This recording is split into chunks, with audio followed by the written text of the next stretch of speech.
I know everybody's in the room. Will not be too long this morning, but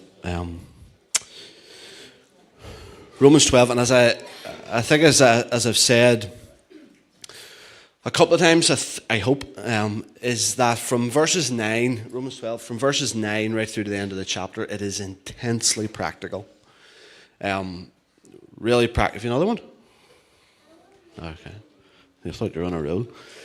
Intensely practical, which means it's really challenging.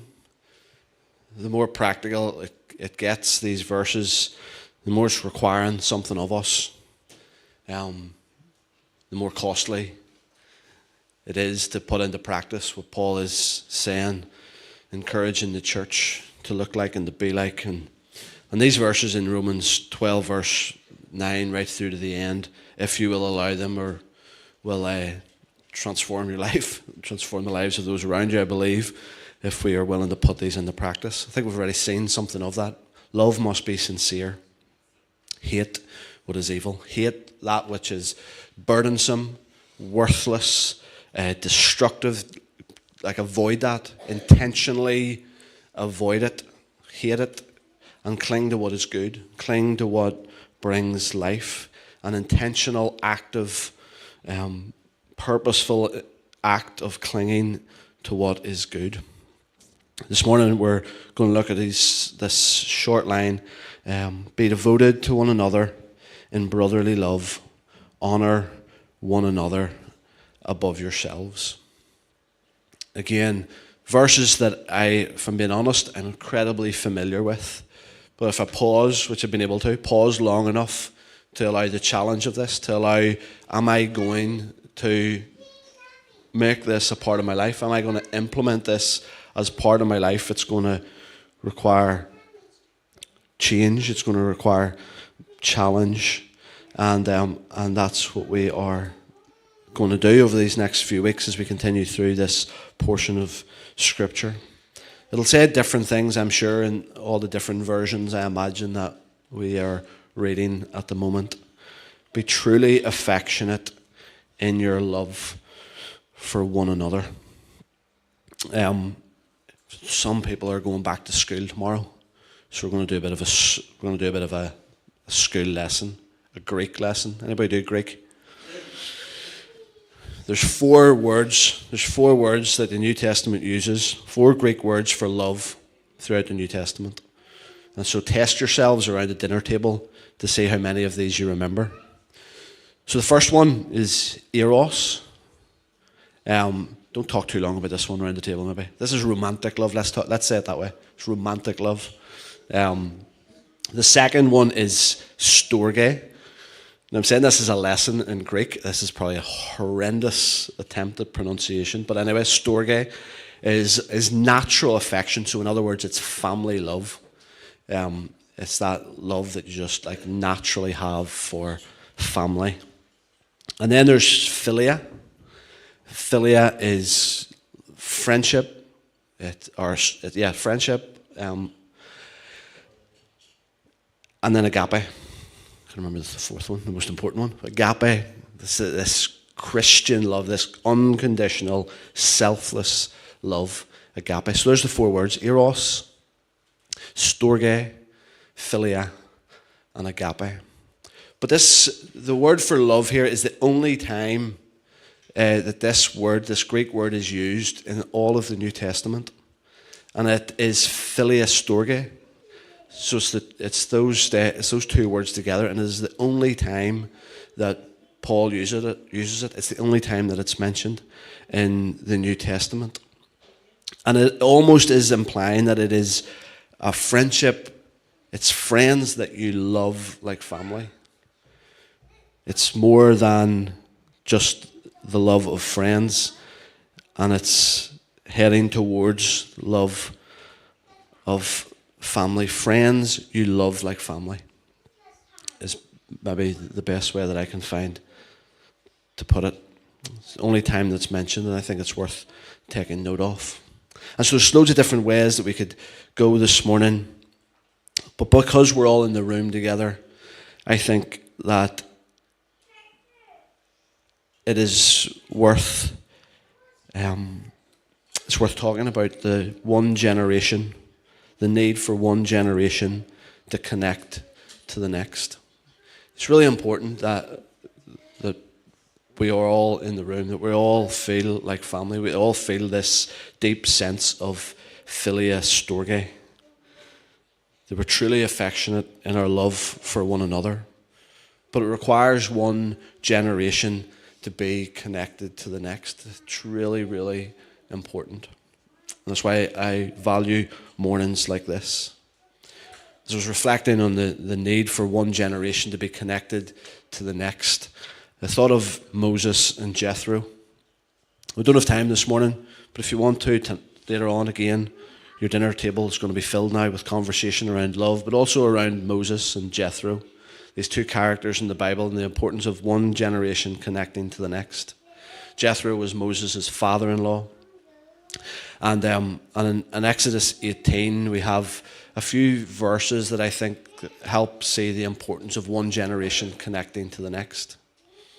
Because as God had called Moses, and we've read, if you're familiar with the Exodus story, if you're familiar with the story of Moses, all of the self-doubt that he had, all of the questions that he had about his own ability and wanting to pass it on to somebody else. Yet here was somebody from an older generation was able to come along and remind with real wisdom and with real encouragement all that God had done.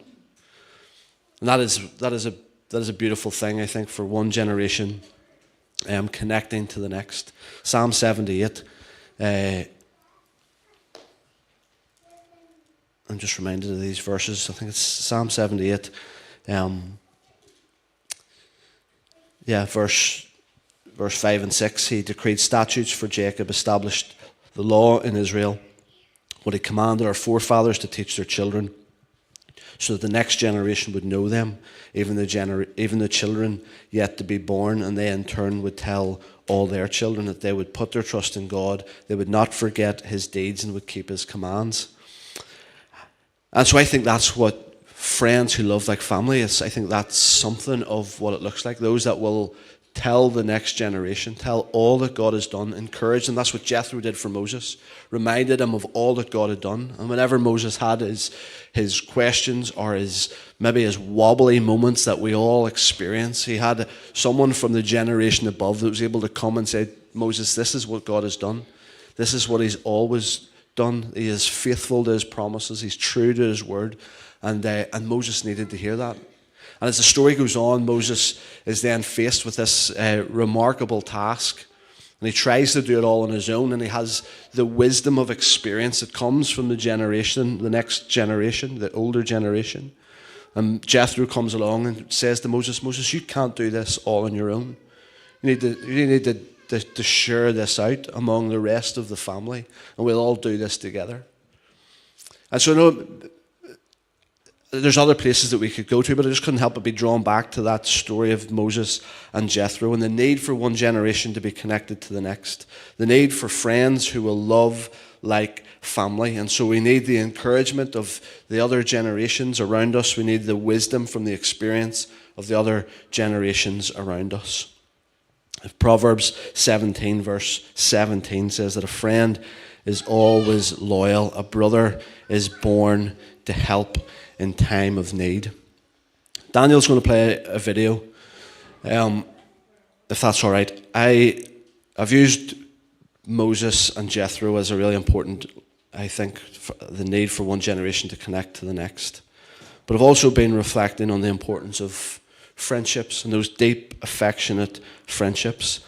And I was thinking of David and Jonathan. I was thinking of all of these characters in the Bible that we could use to talk about friendships and friends that you love like family.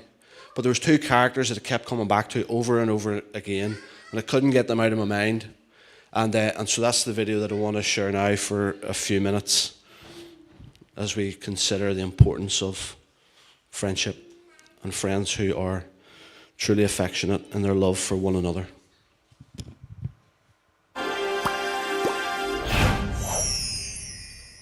You should never tangle with the unstoppable duo of Woody and Buzz Lightyear. I'm not a space ranger. I'm just a toy, a stupid, little, insignificant toy. Whoa, hey, wait a minute. Being a toy is a lot better than being a space ranger. Yeah, right. No, it is. Look, over in that house is a kid who thinks you are the greatest, and it's not because you're a space ranger, pal. It's because you're a toy. You are his toy.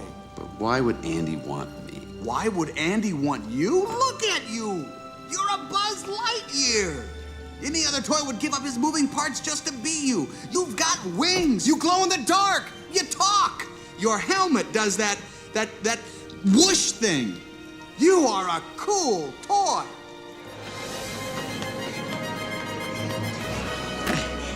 Okay, Woody, let's go. Take that, space toy! Hey, no one does that to my friend. Come on, Buzz! Ride like the wind, Bullseye.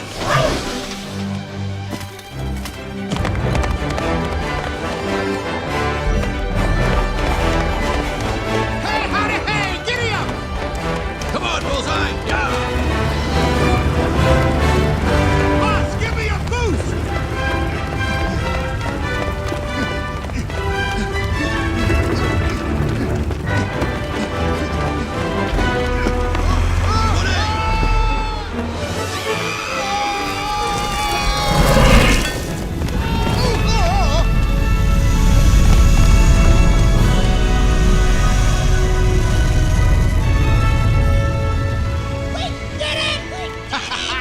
Nice roping, cowboy. That was definitely Woody's finest hour! Your hat, partner. Woohoo! Hey, buddy. Hey, Buzz. You doing okay? I don't know, Buzz. I know you weren't around when Andy was little, but I don't remember it being this hard. Want me to take the next watch? I'll keep an eye on Forky. No. I need to do this. That little voice inside me would never leave me alone if I gave up. Who do you think it is? Who? The voice inside of you. Who do you think it is? Me? You know, my conscience? That part of you that tells you things, what you're really thinking? Fascinating. So your inner voice advises you. What? It's a secret mission in a charted range. Let's go.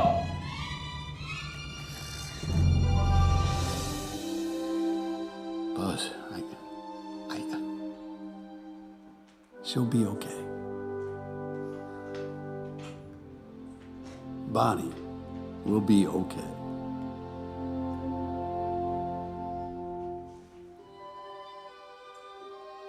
You sure? Hey, listen to your inner voice. Whatever happens, at least we'll all be together. For infinity and beyond. Hey, Buzz! You're flying! Thanks, This Daniel. isn't flying. This is falling. So that's plenty. I think we're near the end of the video anyway. But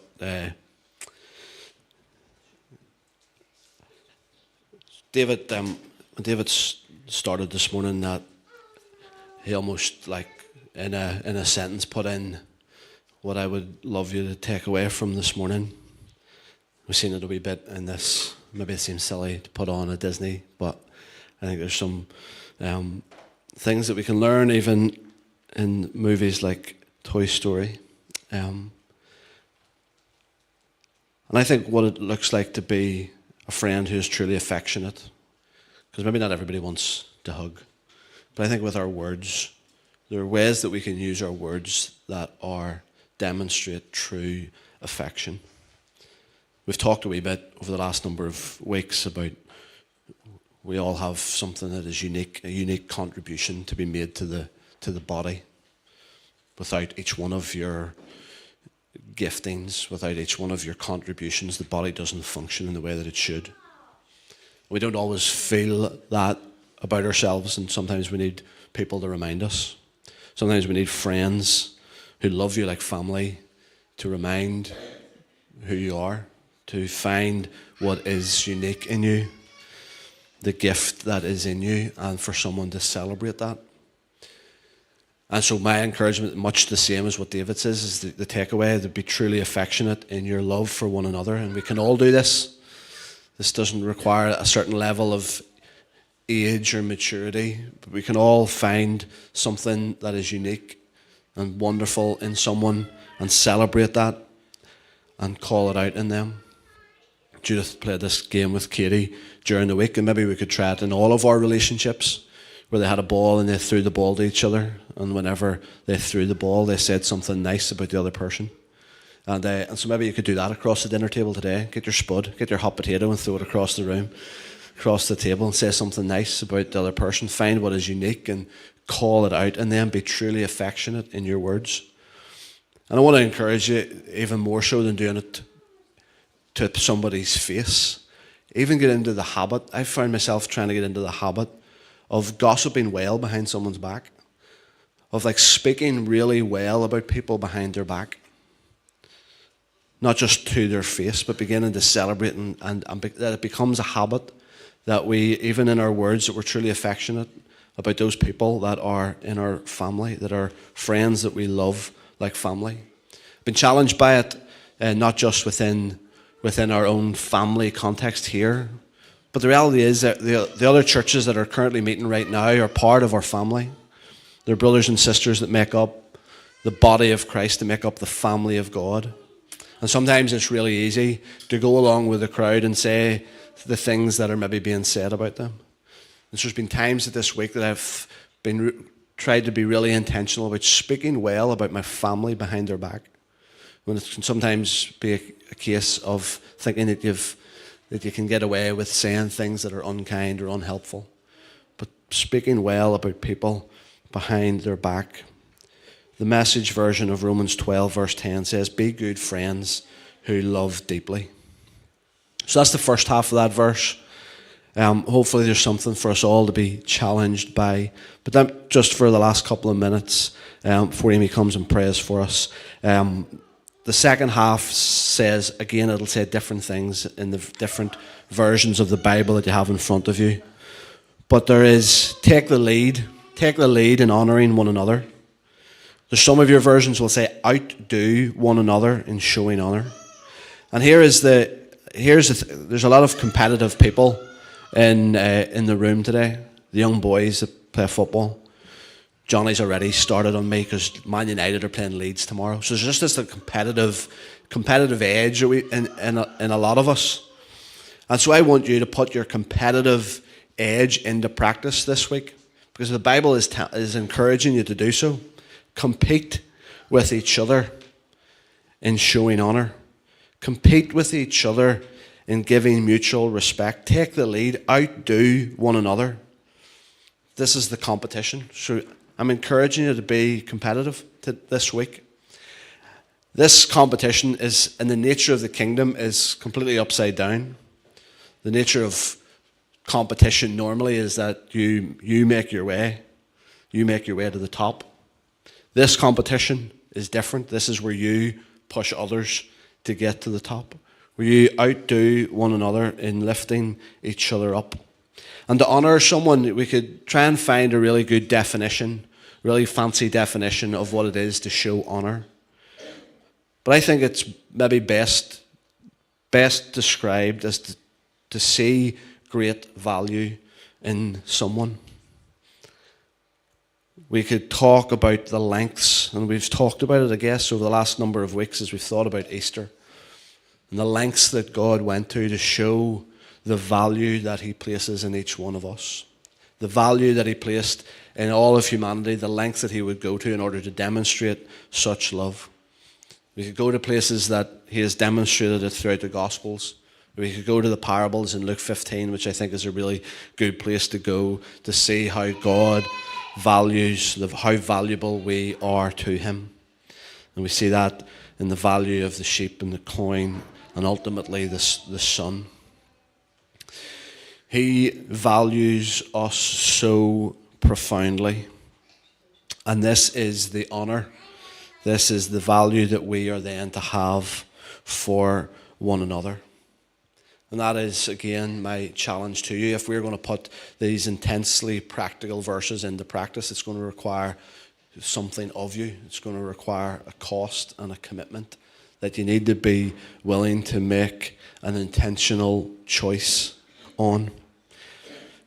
That intentional choice, this competition, is a deep awareness of how valuable each individual is to God. A deep awareness of how valuable, therefore, each individual is to his body and to his family. And we talked last week on Resurrection Sunday about Philippians chapter 2.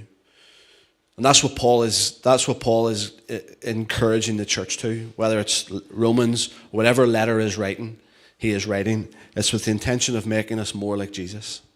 It's with the intention of us having the same mindset, to reflect the character of Christ and to have his mind.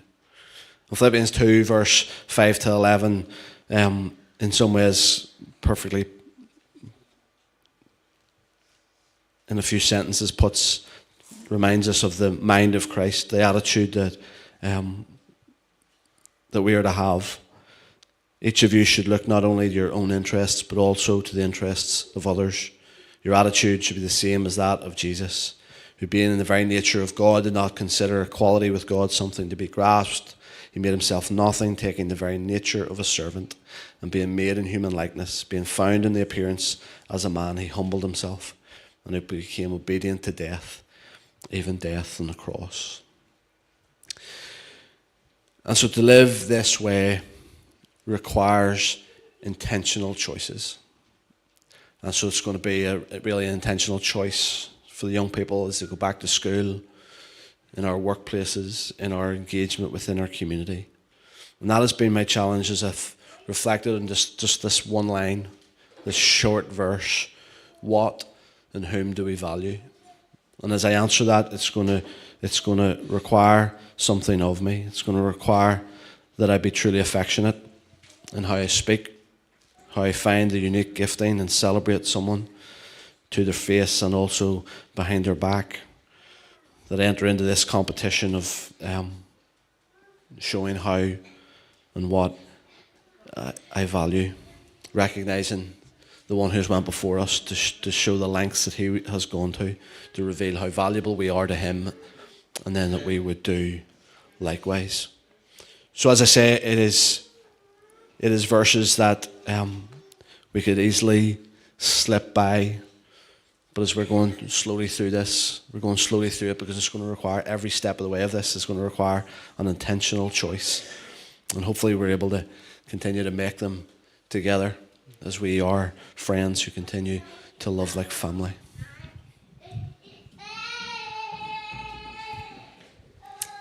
Yeah, Father, we just thank you again for this time.